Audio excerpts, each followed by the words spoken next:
Bonsoir tout le monde. Je me présente. Mon nom est Mélissa. Je suis une migraineuse senior, je dirais. J'ai beaucoup d'expérience avec la migraine. Et c'est dans cette optique-là que j'avais envie de faire cette petite vidéo pour que ça puisse peut-être vous aider à passer un temps des fêtes plus agréable parce qu'on sait que c'est une période très exigeante pour les gens qui souffrent de migraine. Donc, merci de vous joindre à moi. Si c'est un de vos proches qui souffre de migraine, c'est certain que vous allez pouvoir mieux la comprendre, mieux appuyer cette personne-là. Alors, voilà, on va rentrer dans le vif du sujet. Donc, comme je disais, le temps des fêtes, c'est une période très exigeante, que l'on soit migraineux, épisodique, migraineux, chronique. Je l'ai vécu des deux façons. Donc, j'ai vécu à la fois le côté on accumule tout le stress, on tombe en vacances, on crash, les migraines, ils s'emballent. Et la migraine chronique qui fait que chaque jour, en fait, c'est difficile et que là, étant donné qu'on a des migraines presque tous les jours, ça devient très, très difficile dans toutes les activités de Noël de s'y retrouver. Alors, alors je crois que on va trouver plusieurs trucs. Je vais essayer de juste enlever les commentaires parce que, je ne vais pas vous parler live, mais je vais perdre le fil, vous me comprendrez, avec la migraine, c'est moins évident de gérer le multi-stimuli. Alors, je vais répondre suite à la vidéo dans les commentaires par la suite. Voilà, donc, comme je disais, moi, j'ai un petit peu raffiné mon approche du temps des fêtes au fil des ans avec la migraine. Et j'ai passé, il n'y a pas si longtemps, mon petit gars, il avait 2 ans, on a passé le jour de l'an tout seul, tous les trois, à pleurer dans mon salon parce que ça allait vraiment mal. Et je me suis dit, à partir de ce moment-là, que je voulais plus revivre ça. Donc, comment je peux faire pour que les moments les plus significatifs se passent bien? Donc, ce qui a été pour moi une clé vraiment, vraiment très utile, et je pense que c'est la plus utile, c'est de décaler, en fait pas de décaler, mais d'espacer les activités. Donc, d'essayer de ne pas trop charger l'horaire. Dans ma famille, on a même fait, depuis l'année dernière, une journée de pause. Donc, on a fêté Noël le 23 décembre. Cette année, on le fête le 22. Donc, moi, ça me donne le 24 de break avant la fête du 25.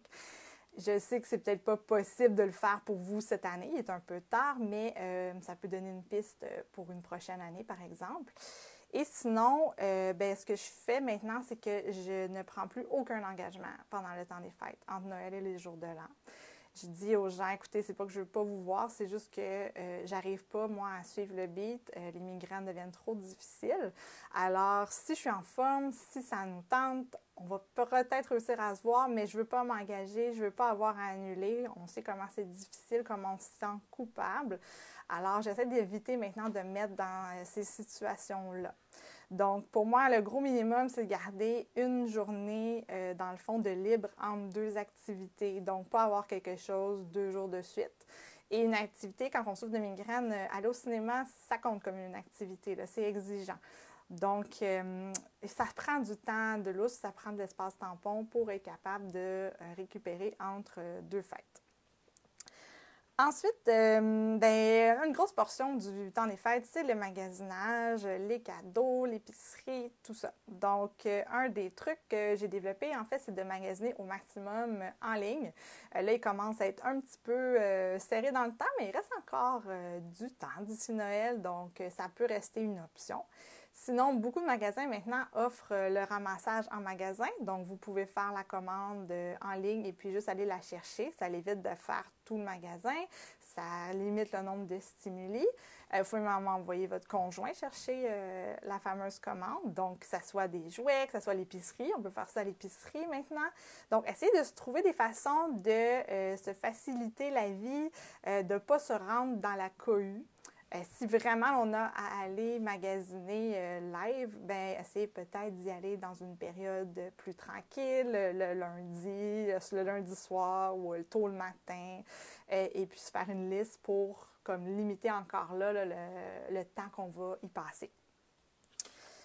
Si vous recevez, moi, je vous encourage à prendre l'aide qu'on vous offre. Donc, si on vous offre d'emmener un plat, acceptez. Si on vous offre, si on ne vous l'offre pas, vous pouvez le demander. Vous pouvez prendre des raccourcis aussi, acheter des légumes déjà tout coupés, diminuer les exigences qu'on se met sur la table, sur la perfection de tout ce setup-là. Et puis, ben, morceler les tâches. Donc, le jour de l'événement, ne pas tout garder et faire tout un long stretch de tâches de cuisine, puis après ça, crasher parce qu'on est trop fatigué, que la migraine devient trop forte. Donc, c'est plus payant de fonctionner par petites sections et puis de prendre des pauses au fil de la journée. Ça semble contre-productif, mais en fait, c'est ce qui est le plus aidant quand on est en douleur chronique, c'est de morceler les tâches. Donc, de faire peut-être une petite heure de tâche, se mettre une minuterie si on a besoin d'un petit rappel pour s'arrêter. Et ensuite, soit faire une méditation, peut-être aller marcher, quelque chose qui vous fait du bien, quelque chose qui ne va pas vous surstimuler, mais qui va plutôt calmer les stimuli. L'autre technique qui peut être très utile, c'est de planifier donc en avance et de faire des listes. En faisant des listes, ce que ça permet de faire, en fait, c'est que ça permet, de libérer de l'espace mental, mais ça permet aussi de déléguer. Donc, moi, je fais des listes et puis je regarde tout ce qui n'est pas nécessaire que ce soit moi qui fasse, que mon conjoint peut faire ou que même quelqu'un d'autre peut faire. Et là, je mets son initiale à côté. Et je lui dis, tiens, voici ce que tu as à faire pour m'aider. Et si même dans les choses que j'avais prévu moi faire, finalement, ça ne fonctionne pas, que la migraine est trop forte ou que je suis trop fatiguée, bien lui, il sait qu'est-ce qu'il reste à faire. Donc ça, pour nous, c'est très utile parce que ça nous permet, en fait, de réussir à arriver et d'aller chercher de l'aide. Ensuite, ben, le transport, hein, quand on a à se promener là, dans le temps des fêtes, tu sais, des fois, il y en a qui habitent très loin, qui ont de la famille éloignée. La voiture, pour nous, c'est pas quelque chose qui va être reposant. Hein, c'est quelque chose de très stimulant, même si quand on ne conduit pas. Donc, c'est bruyant, la route, c'est bruyant de voiture. Donc, ça peut être possible de peut-être limiter, donc encore là, les autres stimuli. Alors, peut-être éviter la radio parler, mettre de la musique douce à la place ou s'isoler, mettre ses écouteurs, faire une méditation, fermer les yeux. Je sais que c'est pas super optimal parce que ça reste quand même fatigant, mais ça peut aider à prendre une petite pause pendant cette portion-là. Mais ce que moi, je trouve vraiment le plus aidant, en fait, c'est d'essayer d'arriver en avance à l'événement. Donc, de partir plus tôt pour être capable de se reposer rendu sur place. Donc, ça, c'est quelque chose là, qui, pour moi, ça aide beaucoup. Donc, j'arrive, mettons, au chalet de mes beaux-parents, en avance, donc je suis capable d'aller m'allonger, d'aller méditer avant que tout le monde arrive. Alors, j'arrive aussi à un moment où c'est calme, où j'arrive pas dans le bruit, déjà dans l'action. Donc, ça, c'est quelque chose qui peut être une piste intéressante si vous pouvez arriver en avance puis pouvoir prendre du temps pour vous reposer.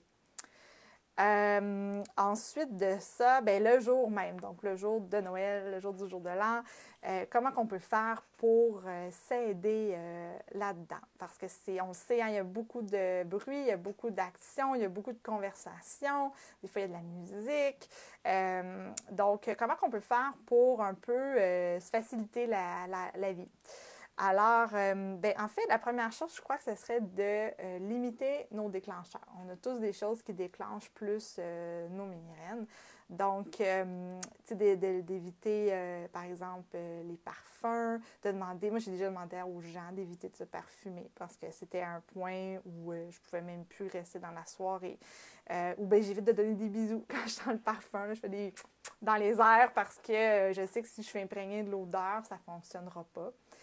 Et j'essaye aussi dans ce temps-là, comme je sais que c'est une période un peu critique, qui va avoir beaucoup de stimuli, bien, je fais pas exprès, là, tu sais, je mets même pas un chapeau, une passe dans les cheveux, des barrettes, tu sais, comme une robe qui pique. Tu sais, j'essaie d'être confortable, d'être bien pour pas comme avoir un petit irritant additionnel, dans le fond, dans ma journée qui en demande déjà beaucoup. La même chose, des fois, tu sais, c'est un peu une période d'excès, donc beaucoup de sucre, beaucoup d'alcool. Encore là, tu sais, vous connaissez vos déclencheurs. Tu sais, pour moi, par exemple, le sucre, ça peut fonctionner. Je peux prendre un morceau de dessert après le repas, mais pas 3 heures après, parce que ça va faire un trop gros rush d'insuline. Ça ne fonctionne pas pour moi. Ça va déclencher la migraine, en fait. La même chose, l'alcool. J'ai la chance de quand même, moi, le tolérer. Donc, ce que j'essaie de faire, par exemple, c'est de ne pas changer 8 fois de sorte de vin. J'essaie de rester sur la même sorte de vin. Donc, tu sais, c'est comme, il faut comme un petit peu tweaker là, pour réussir à profiter quand même de ces choses festives-là, mais pas que ça devienne qu'on paye le prix pour après. Puis ensuite, ben, je pense que la clé, c'est vraiment d'arriver équipé, hein, arriver avec nos médicaments, d'emmener ce qu'on a besoin, en fait, pour être capable de s'isoler pendant une crise, mais aussi pour se reposer, pour éviter que la crise devienne trop forte. Donc, tu sais, moi, j'emmène partout là, mes sacs de gel, là, puis je les mets dans le congélateur, puis mon loup pour mes yeux, mes écouteurs qui coupent le bruit. Sinon, des fois, j'amène des bouchons d'oreilles. Donc, tu sais, il y a différentes choses qu'on peut faire pour s'isoler. Quand la migraine est forte, on a besoin de vraiment s'isoler. Donc, amenez ce que ça vous prend, dans le fond, pour vous isoler. Et puis là, vous pouvez demander aux gens, ben écoute, moi, pendant la soirée, je vais avoir besoin de prendre des pauses. Où est-ce que je peux aller? Je peux aller dans ta chambre? Je peux aller dans le sous-sol? Donc, demandez à votre hôte, dans le fond, quelle pièce vous pourriez aller vous reposer. Et moi, c'est ce que je fais. Je ne peux pas passer une soirée comme celle-là sans prendre des pauses de silence. Donc, pendant la soirée, je vais aller m'isoler à 2-3 reprises. Je vais méditer, je vais faire de l'auto-hypnose. J'aime beaucoup faire du qigong.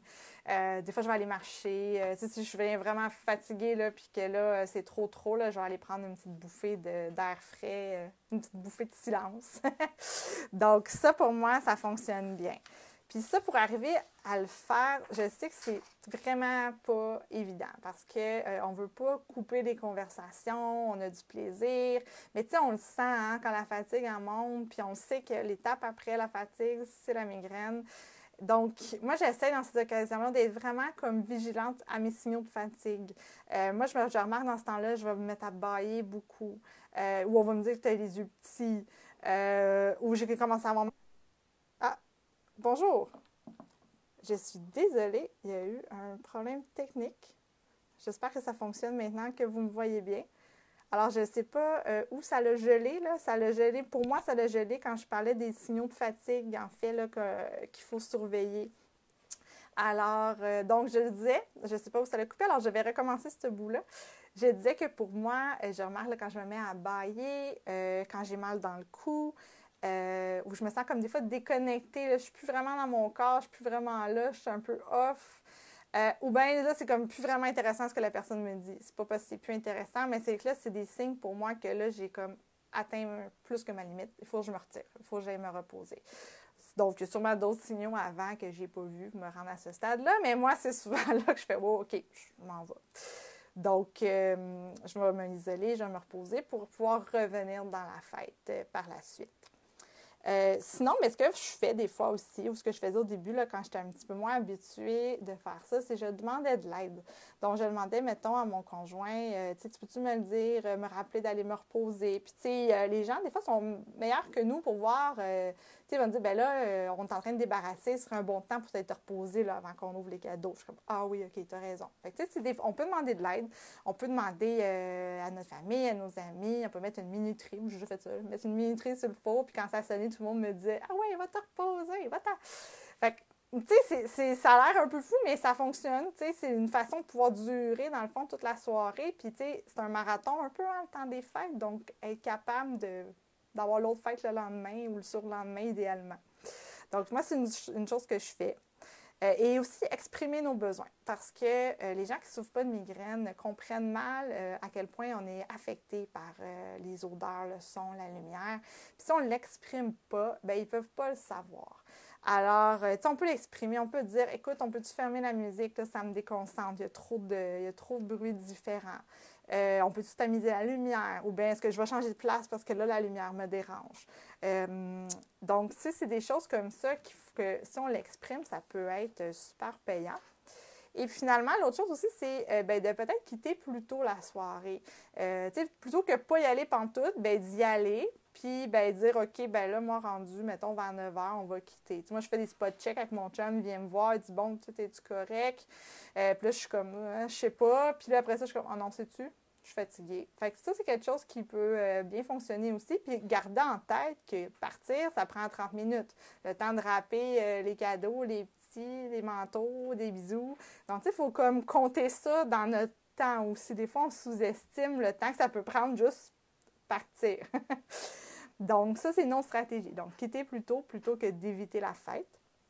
Et puis, finalement, entre les différentes activités qu'on a, essayer de garder un horaire. Tu sais, on sait comment la migraine haït les changements. Donc, tu sais, entre les fêtes, essayer de se coucher à peu près à la même heure que d'habitude. En tout temps, boire beaucoup d'eau. Essayer d'aller prendre un petit peu d'air, faire des siestes l'après-midi pour pouvoir récupérer. Donc, tu sais, essayer de bien manger entre les fêtes. Essayer de reprendre un petit peu nos habitudes pour rebaisser un peu la tension. Puis rebaisser un peu le stimuli dans le cerveau. Puis aussi, je cherchais... OK, oui, aussi, l'autre chose aussi que je trouve très important, en tout cas pour moi, c'est de manger avant d'aller dans ces fêtes-là, parce qu'on ne sait jamais à quelle heure on va finir par souper. Donc, je mange une collation avant, j'en amène dans mon sac à main. Je m'arrange pour jamais avoir faim, parce que chez moi, en tout cas, c'est un très, très gros déclencheur. Donc, ça, c'est quelque chose que je surveille. Finalement, j'ai l'impression que ça fait 3 fois que je dis finalement. En tout cas, vraiment finalement. Donc, les fêtes, c'est un moment où on se met beaucoup, beaucoup de pression. Hein? On a beaucoup d'attentes aussi, beaucoup d'exigences. Mais au final, les gens qui nous aiment, ils veulent nous avoir en forme. Fait qu'il est mieux nous avoir moins longtemps, mais en forme, et que ça soit moins parfait, moins beau, que la dinde elle soit moins juteuse, mais qu'on s'en sorte bien au bout de la ligne. T'sais, personne ne veut nous voir alité pendant 3 jours parce qu'on a fait la plus belle réception du monde. Je parle par expérience. Alors, en résumé, donc, voyez c'est quoi vos priorités. Essayez vraiment de prioriser les fêtes qui vous tiennent le plus à cœur. Essayez d'annuler ce qui peut se faire annuler ou que vous n'êtes pas obligé, vous, d'y aller. Peut-être votre conjoint peut y aller avec les enfants, mais pas vous, pour vous ménager, en fait, du temps de repos entre les différentes activités. Soyez aux affûts des signaux de la fatigue, de la migraine. Moi, c'est un temps où je vais traiter vite. J'attends pas de me dire « Ah, vas-tu passer peut-être? » Non, avec tout ce qu'il y a autour, c'est rare qu'elle passe tout seul dans ce temps-là. Donc, tu sais, les casser vite, ne pas les laisser dégénérer, les crises. Et puis, faire ce que vous pouvez là-dedans pour vous respecter. Dans le fond, écoutez vos besoins, écoutez-vous. Puis, voyez c'est quoi vos priorités. Moi, ma priorité principale, c'est que je passe du bon temps avec mon conjoint et avec mon fils, hein, parce qu'ils sont là pendant 2 semaines en congé. Donc, tu sais, c'est pas juste les fêtes, mais c'est aussi le temps à la maison entre les fêtes qui, pour moi, est important. Donc, c'est ma priorité principale. Ensuite, la famille, puis ensuite les amis. Et puis, même si j'aime tout ce monde-là, je voudrais voir tout le monde, c'est pas possible, pour le moment, en tout cas. Donc, j'apprends en sagesse là-dedans. Alors, je serais curieuse, en fait, de voir, j'aimerais ça qu'on poursuive la discussion dans les commentaires. Donc, je serais curieuse de voir quelle stratégie a piqué votre curiosité, quelle stratégie vous avez envie d'essayer pour le temps des fêtes cette année. Puis aussi, si vous avez d'autres idées, d'autres astuces, d'autres stratégies que vous utilisez pour que ça se passe relativement bien, ça serait vraiment le fun qu'on poursuive la conversation.